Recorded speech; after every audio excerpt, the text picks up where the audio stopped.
100 yıl öncesinden bir eser sahibinin ses kaydına ulaşmak, paha biçilmez bir hazine sandukasını açmak gibidir. Eserin ne olduğundan bağımsız o ses kaydıdır ki sizi alıp götürür. Artık yaşamayan bir sanatçının yeni nesillerle kavuşumu pek çok gizler barındırır. Alparslan'dan Atatürk'e bir yol var benim gönlümde. Malazgirt'ten İstiklal Savaşı'na 1000 yol var benim gönlümde. Bu projede yer almak benim için gerçekten bir ödüldür. Her zirvede ecdadımın izi var, her zirvede Türk milletinin izi var. Ne mutlu Türk'üm diyene. O kalemi eline aldığın zaman o ruhun farklı bir dünyaya gidiyor. Yeniliğin her zaman olduğu yerde ben varım. Bir yazarın bir okura ulaşması ne kadar önemliyse, bir okurun da bir yazara ulaşması o kadar önemli. Yazardan okura, nesilden nesile bu anlamı bile çok derin manalar içeriyor. Bazı şeyler için hep yarın deyip dururuz. Belki de o yarın hiç olmayacak. Projeyi duyduğum zaman çok heyecanlandım. Çünkü bir eğitimci olarak benim şiire başlamama vesile olan öğretmenlerimdi. Şiir her zaman benim için bir yaşam tarzı ve çaresiz hastalığımdır. Zordur kadın olmak Anadolu'da. Bence şairler ikiye ayrılırlar. Kendi şiirlerini okumayı sevmeyenler ve okumakta beis görmeyenler. İşte o sevmeyenler kısmındaki şairlerin sesleri belki de sadece bizim projemiz sayesinde gelecek nesillere ulaşacak. Büyük düşünen büyük yol alır. Kütüphanenizdeki bir kitabı hayal edin. Ön sözünü ya da arka kapağını eser sahibinden dinleme şansınız olsaydı ne özel olurdu değil mi? İşte bu proje tam da bu nedenle doğdu. 500 şair, ozan, yazar, akademisyen kendi sesinden, kendi duygusuyla eserlerini bizim için okudu. 500 kişi geleceğe kalacak olan yazarlar, şairler ya da akademisyenler olacak. Şiir yazarken hep şunu düşünürdüm. Derdim ki bir gün bir lise öğrencisi defterinin kenarına benim bir mısramı derkenar yapar mı acaba? Veya bir sevgili sevgilisinin gözlerinin içine bakarak benim bir mısramı okur mu acaba? Gençlere ulaşmak. Telefonu kapattığımda şunu düşündüm. Şiirlerim gençlere ulaşacak. 10 sene sonra, 20 sene sonra, 30 sene sonra bu yaptığımız proje orada bütün görselleriyle olacak. Belki biz olmayacağız. Ama kendi sesimizle, kendi görselimizle, kendi tanıtımımızla orada olacağız. O yüzden bu projeye inandık ve nihayet erdireceğiz. Bir sanatçının en büyük özlemi geleceğe kalmaktır. Yani bir şiir söylediğiniz zaman, yazdığınız zaman bunun geleceğe kalması, sizden yıllarca sonra okunması, insanlara ulaşması bir şairin, özellikle benim düşüncemde olan şairlerin en büyük özlemidir. Bu projeyi duyunca inanır mısınız çocuklar gibi sevindim. Yani teknoloji sayesinde halen doğmamış çocuklara dahi ulaşabileceğimizi hissetmek bana çok büyük mutluluk veriyor. Bizim daha önceden bilgiye ulaşmamız zordu. Şu an bilgi çağındayız ve bilgiye ulaşmak çok kolay. Duygulandım. Böyle bir projede yer alabilmek, geleceğe bir ses olabilmek, bir kılavuz olabilmek, referans alınan bir nokta olabilmek ve böyle bir projenin içerisinde yer alabilmek tabii ki güzel bir şey. Bu proje anlam ve içerik olarak şu ana kadar yapılmış olan projelerin önüne geçti diye düşünüyorum. Bizim beklentilerimiz anlamında.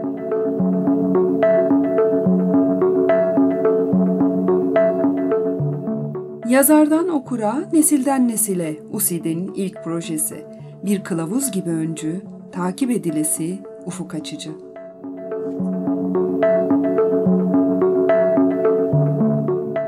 Ben bu projeyi bir çeşit dijital miras projesi gibi düşünüyorum. Hatta bir çeşit dijital kütüphane gibi.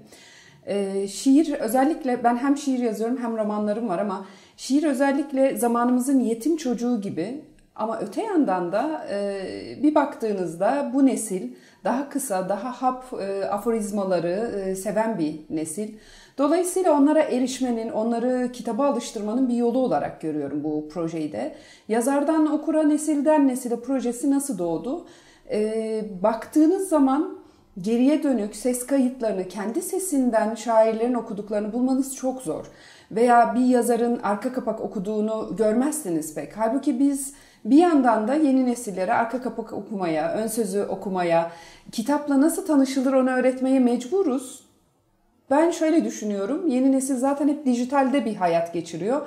İşte o dijital, bu projenin içindeki arka kapağın ve ön sözün, ithaf bölümlerinin varlığı, yazarın kendi duygusuyla okura ulaşmasını sağlayacak bir şey diye düşünüyorum. O yüzden de bir çeşit miras gibi görüyorum. USİT bu ilk projesinde çıtayı oldukça yükseğe konumlandırıyor. Pandemiden sebep geciken yol haritasında sanki o zaman farkını kapatmak istercesine kalabalık bir yazar, şair, akademisyen grubunu bir araya getirerek kısa zamanda büyük bir projeye imza atıyor. Projenin paydaşı İLESAM, 4500'ü aşan üyesiyle projede varlık gösteriyor.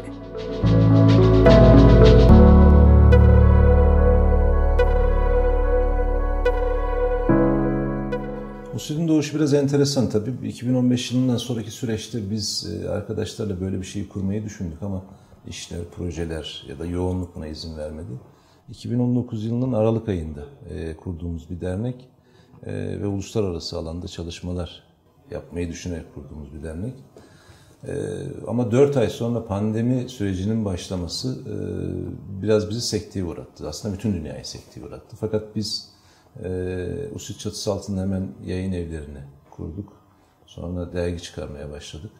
Sonraki süreçte de ilk projemiz zaten bu yazardan okula ve nesilden nesile projesi oldu. Bu noktada tabii İçişleri Bakanlığı'na çok teşekkür ediyoruz. Bize destek oldukları için ama Kültür Bakanlığı'nın destekleriyle USİT Eylül'den sonraki süreçte Kültür Varlıkları ve Müzeler Genel Müdürlüğü'nün paydaş olduğu Müze Şiir Müzik Projesi'nin de 4.'sünü hayata geçirecek. Ve ondan sonra özellikle uluslararası alanda bir takım temaslarımız var. Onlar noktasında da birçok projeye imza atacağız diye düşünüyorum. USİT genç bir dernek. Yani pandemiden hemen önce kuruldu. Ama tabii yaptığı işler üyeleri, İLESAM üyeleri olduğu için İLESAM'ın yaptığı birçok proje var. Devlet destekli, Kültür Bakanlığı destekli kendisinin yaptığı projeler. Onun için bilgimiz, birikimimiz çok fazla. Bu konuda kendimize çok güveniyoruz USİT olarak.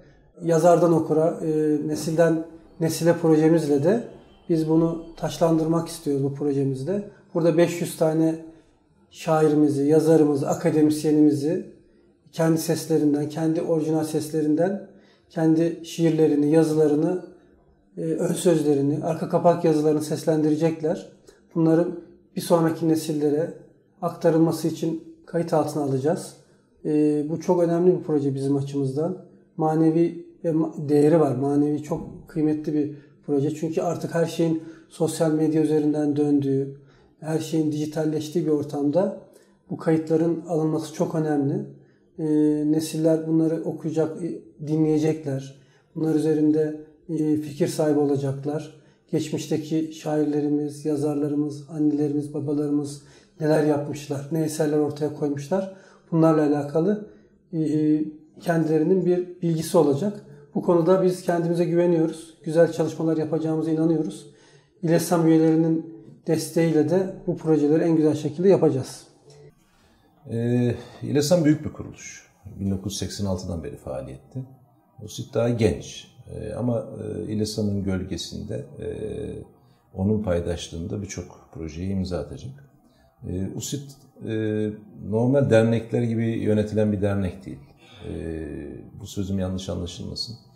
Sadece aidatlarla hayatta kalan bir dernek değil. Daha çok profesyonel yönetilen, hem proje bazlı hem bağış noktasında sponsorları olan bir dernek. O yüzden İLESAM'la USİT'in işbirliği ileride daha büyük projelere imza atacaktır. İLESAM'ın yaptığı projelerde genellikle USİT'in yaptığı projelerde İLESAM paydaş olacaktır. ve maddi anlamda destek sağlamasalar da birbirlerine güç anlamında büyük bir birlikteliğe imza atıyoruz aslında.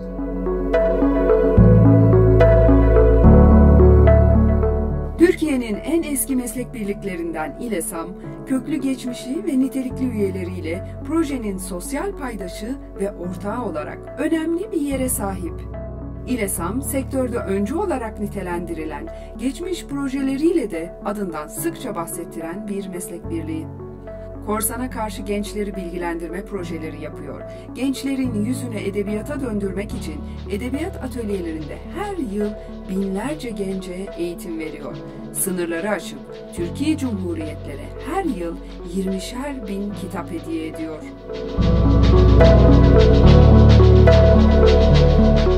Şiir yazdıktan sonra, bir eser yarattıktan sonra bunu okumak lazım. Yazılı medya vasıtasıyla duyurmak lazım. Bunlar da ayrı bir maharet istiyor. Bu konuda yardımcı olacak kuruluşlar lazım. Mesela İLESAM gibi kuruluşlar fevkalade yardımcı oluyor. Ve buralar, bu şiir dinletileri, toplantılar sanki şiir mektebi, şairin mektebi gibi. Şiirin kıtaları aşabileceğini, sınırları aşabileceğini düşünüyorum. Özellikle Türk dünyası benim için çok kıymetli. Köklerimizin, aslında kültürümüzün de kaynağı olan bir yer. Menba ora aslında. Yeniden oraya dönmek, o da benim için çok kıymetliydi. Orada okunmak, orada kütüphanelerde olmak. Bunu da İLESAM'ın başarması, sadece üye olarak, hani İLESAM'ın bizim hiçbir emek vermeden, hiçbir şey yapmadan yazdıklarımızın buraya ulaşması, o da benim için hani yine şairlerin nedir anlamı, yazarların? Kalıcı olmak. Orada da kalıcı olduğuma dair bir done gördüm. Ülke içerisinde birçok faaliyetler yapıyor. Genç nesillere okullarda başlayarak korsana karşı kaçak kitap almamaları yönünde dersler, seminerler, görseller yaptık. Aşağı yukarı bu sene 4. yıl olarak yapıyoruz. Türk dünyasındaki şairlerle, yazarlarla da gönül birlikteliğini, işte fikirde, düşünce, eylemdeki birliği gerçekleştiriyoruz. Bu ana kadar Kazakistan, Kırgızistan, özellikle Azerbaycan ve Makedonya'daki yazarlarla bir araya geldi İLESAM. Hem uluslararası düzeyde hem de kendi milli sınırlar içerisinde birçok programlar gerçekleştirdi. 2013 yılından beri İLESAM üyesiyim ve İLESAM'ın yaptığı güzel projelerin çoğunda bulundum. Kitap bağışlarımız oldu. Azerbaycan'a birlikte gittik yazar ve şair arkadaşlarımızla, başkanımız öncülüğünde. Orada kitaplarımızı bağışladık. Güzel programlar oldu. Hatta orada 3-4 tane röportaja katıldım ve gerçekten çok keyifliydi. Oradaki insanların o kitapların gelmesiyle birlikte duydukları mutluluk ve o programların getirdiği heyecan çok güzeldi. Sonra yine müzelerde şiir etkinlikleri yaptı başkanımız. O etkinliklerde de bulundum. O da ayrı bir keyifti. Türkiye'mizin farklı yerlerinde ve edebiyat atölyelerimiz vardı. Mümkün olduğunca bütün projelerde bulunmaya çalıştım. İLESAM o kadar büyük bir kuruluş ki belki yaptıklarımızı tam olarak topluma biz duyuramadık ama ilgili olan hem bakanlıklar noktasında hem devletin yetkilileri noktasında zaten herkes her şeyi biliyor ya da şair yazarlar. Belki topluma tam olarak açamadık. Ama ilerleyen süreç içerisinde daha büyük, daha çok topluma yönelik projelere imza atacağız. Özellikle Türkiye Cumhuriyetler ve Türk ve Müslüman alemi diyelim çünkü şu anda planlamaya Tunus'u, Cezayir'i bile almış durumdayız. Oralara gönderdiğimiz bu sene Özbekistan'a 20.000 kitap gönderdik. Şu an yolda onu teslim törenlerini yapacağız. Toplamda 120.000 kitap var ama 60.000 farklı kitaptan bahsediyorum size. Orada tabii kütüphanelere o kitapları bağışlıyoruz. İnsanlar oradan okusunlar diye. Düşünebiliyor musunuz? 300 yıl sonra bile, 500 yıl sonra bile o kitaplar orada. Biz yokuz.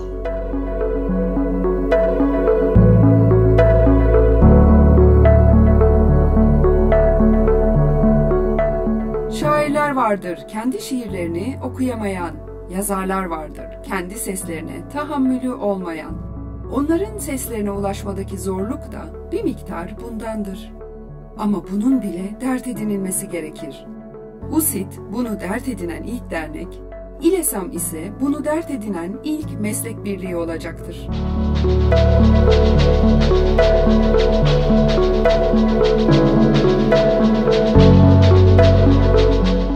Ben bu projenin içinde aynı zamanda çift kimlikli olarak yer alıyorum. Yani hem İLESAM üyesiyim hem de USİT üyesiyim. İLESAM'da daha önce güzel şeyler yaptık. Birçok proje gerçekleştirdik. Bunun USİT'te de devamlılığını diliyorum. Bir insan için gerisinde ardında nasıl ki nesil bırakmak önemliyse bir şair için de aynı şey geçerlidir diye düşünüyorum. Sizin benzerleriniz aynı yolda yeni bayraklar taşıyan neferler oluşması çok önemlidir. Niye? Sizden parçalar, kalıntılar olacaktır. Gençlere de önerim şu, mutlaka okusunlar. Yani bu belki yaşlarından dolayı çok uzaklara seyahat edemiyorlardır. İşte okul, ev ama kitap okuyarak bir tren kutucuklar gibi küçük kitaplarla uzun seyahatler yapıp, seyranlar yapıp bütün dünyayı gezebilirler. Çocukların zaten başka alanlara kaymaktansa zamanlarını, enerjilerini sanata, spora, müziğe vermeleri çok daha, şiire vermeleri çok daha harika olur. O yüzden milli eğitimci olarak ben canı gönülden destekliyorum bu çalışmayı. Hatta bu tür çalışmaların daha da artması lazım. Bunu düşünüyorum. Bu yönden İLESAM'ı yine kutluyorum. Bu proje aslında çocuklarımızın, gençlerinin yüzünü edebiyata döndürme projesi. Biz projeye böyle bakıyoruz. Aynı zamanda bir kültürel miras projesi. Çünkü yazarlarımız, şairlerimiz kendi sesleriyle, kendi eserlerini okudukları, arka kapaklarını okudukları, ön sözlerini okudukları ve kendilerini kendileri gibi ifade ettikleri bir biçimde karşımıza çıkıyorlar.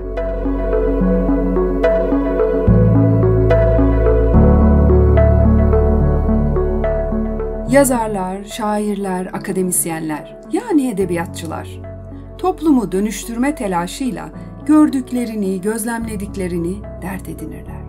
O dert ki bir doğum sancısı gibidir, üretmeye, yazmaya, yazdıklarını toplumla buluşturmaya sevk eder sanatçıyı. Üretirler, okura ulaşmak için, kendi gibi üreteceklere yol açmak için, gelecek nesillere ulaşacak miraslar bırakmak için. Ve ben yine seni seveceğim, bahsedeceğim. Aslında arka kapak ana temayı verme anlamında. Kitabın özünü bir nebze olsun, içeriğinde neler var, onu verme anlamında önemli diye düşünüyorum. Ön söz de önemli tabii ki, kitabın içeriğine yönelik, hissettireceği okurdaki duygulara yönelik. Önemli tabii, gençlerimizde bir duygu oluştursun. Gençler bu kültürü görsünler. Bir arka kapak ne demek, ön kapak ne demek? Kitabı bir eline aldığında gençler önce arka kapağa bakıyor, ön kapağa bakıyor. Bu da zaten bir anlam ifade ediyor. Arka kapağa bakıyor, bir şey uyandırmıyorsa kitabı almıyor ya da vazgeçiyor almaktan. O nedenle arka kapağın ve ön sözün, ön kapağın verdiği bir mesaj var gençlere ve okurlara. Bu anlamda projenin bu bakış açısıyla girilmesi de projeye bence anlamlı ve güzel olmuş.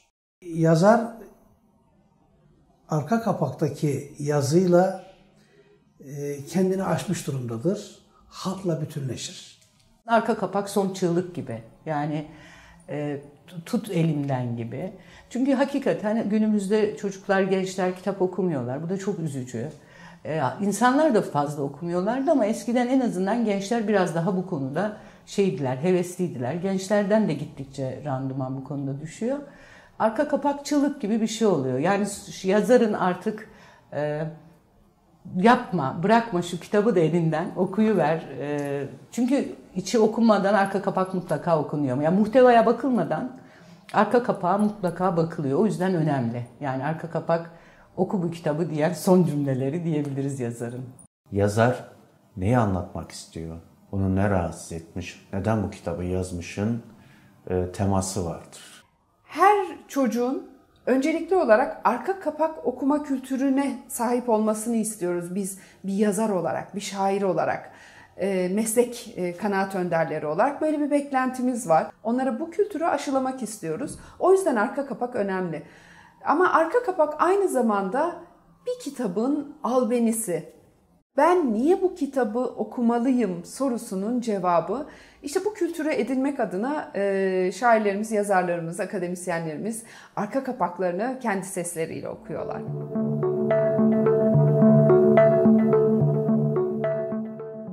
Hasretinden yarılsa yerden göğe 7 kat, yar divan hikmetle vücuda gelse hikat, götür bülbül dağına Meryemce bir hüzne kat, gözyaşımı dökmeden yine seni severim. Arka kapak okuyucuyu davet anlamında ne denli önemliyse ön sözde bir o kadar önemlidir. Okuyucuların, kitap kurtlarının ve yazım tutkunlarının en önemli meraklarından biridir. Bir şiiri ya da bir romanın ön sözünü yazarından, şairinden dinlemek, onun iç sesine tanıklık etmek. Şiirseverler, şairlerin yazdıklarını nasıl okuduklarını her daim merak ederler. Oysa bu tarz özel içeriklere erişmek okuyucu için çok da kolay değildir. Ya da yazarlar, şairler için bu tarz içerikleri üretmek.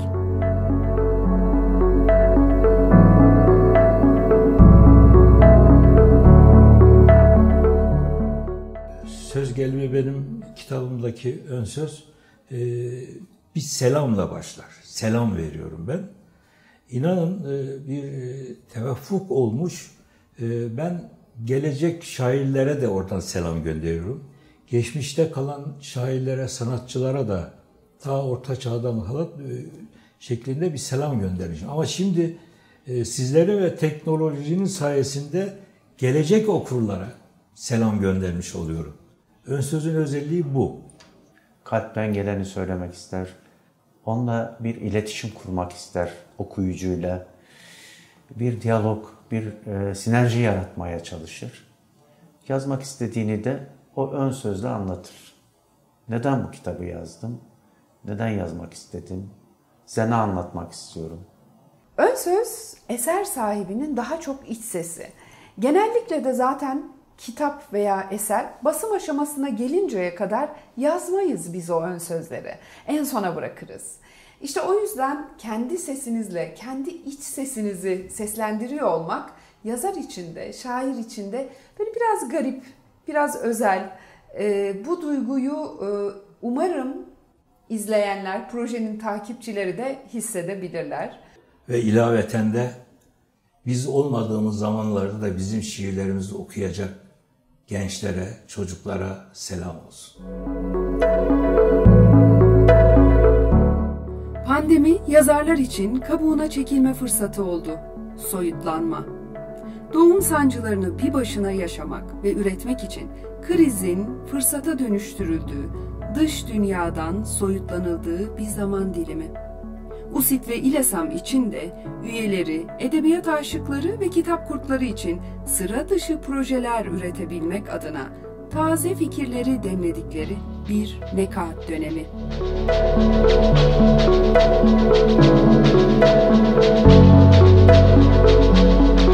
Yazardan okura, nesilden nesile projesi zaman içinde eminim ki çok daha büyüyecek. Belki uluslararası alana taşınacak ama öncelikle bu 500 yazara ulaşıp projeyi gerçekleştirmek ilk hedefimiz. Bunu tamamladıktan sonra inşallah USİT'le birlikte çok daha büyük işler yapacağız. Yazarlarımızla, okurlarımızla, üyelerimizle birlikte çok daha güzel işler yapacağımıza inanıyorum. Projemiz ilk ama son olmayacak. Bundan sonra başka projelerin içerisinde de daha uluslararası, daha büyük çaplı projelerin içerisinde de yer alacağız. Bununla ilgili çalışmalarımız devam ediyor. Bizim bilgimiz, birikimimiz, tecrübemiz bunu yapmaya, başarmaya münasip. Hem USİT çatısı altında hem İLESAM çatısı altında aslında yapacağımız çok büyük bir proje var. Şu an yazılım aşamasında bir senedir o yazılımın bitmesini bekliyoruz. Yeni bir site oluşturacağız. Bütün şair yazarların ya da eser sahiplerinin eserlerini orada hem yayınlayacağı, hem görsel noktada, hem ses noktasında, hem video noktasında her konuda yayınlayacağı. Patentini aldığım için çok rahatım söyleyebilirim. esersahipleri.com diye bir yer oluşacak. Bu belki Türkiye çapında bir proje.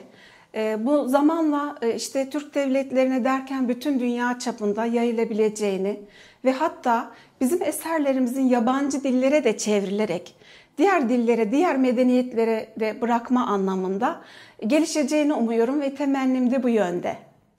Getirdiğimiz şairlerimizin, yazarlarımızın, eser sahiplerinin ses kayıtlarını bulmak o kadar zor ki bir takım TRT arşivlerinde yer alabilmişse oralardan ancak bulabiliyorsunuz. İşte gelecek nesiller için bu biraz farklı olsun istedik. Bir de çocuklarımız böyle bizim şiirlerimizi kendi sesimizden dinlediklerinde sanki onlarla daha fazla duygudaş olabilecekmişiz gibi geldi bize. Umarım başarabiliriz.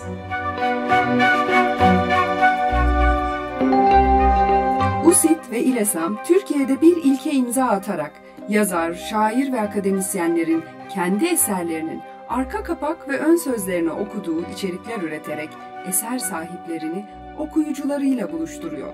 Onların kalemlerinden kitaba akan duygularının kendi sesleriyle vücut bulmasını sağlıyor. Öyle ki proje okuyucunun eser sahibiyle birebir temasını, yani organik bağını sağlamakla kalmıyor. Aynı zamanda gençlere rol modellerinin seslerini dinleme fırsatı tanıyor. Edebiyatı yaşamımızın odak noktasına koyabilmek, genç nesilleri kitapların içine daha çok çekebilmek için.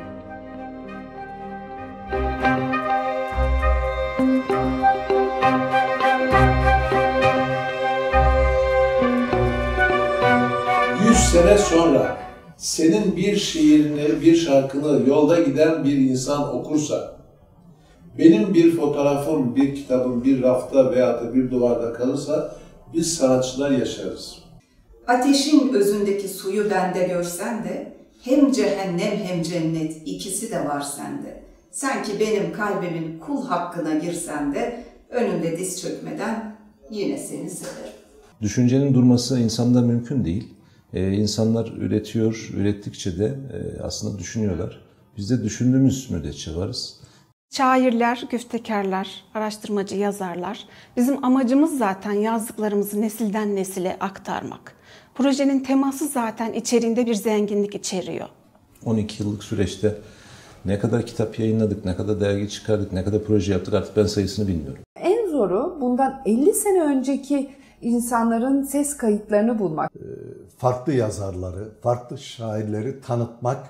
Bu tür projelerin artmasını istiyorum. Dünya üzerinde bize ayrılan süre ne kadar uzun gibi gözükse de bir o kadar kısadır. Yeniden doğmak için her şey baharı bekler, her şey baharı bekler. Sözün gizemine ermişlere selam olsun.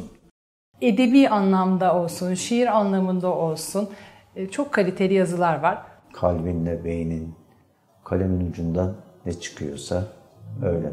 Yani çok yoğun duygularla yazıyorsun. Şu bir gerçek ki bütün dünyada meslek birlikleri çok önemli noktadadır. İçinde olmaktan da gurur duydum. Yani iyi ki buradayım diyorum.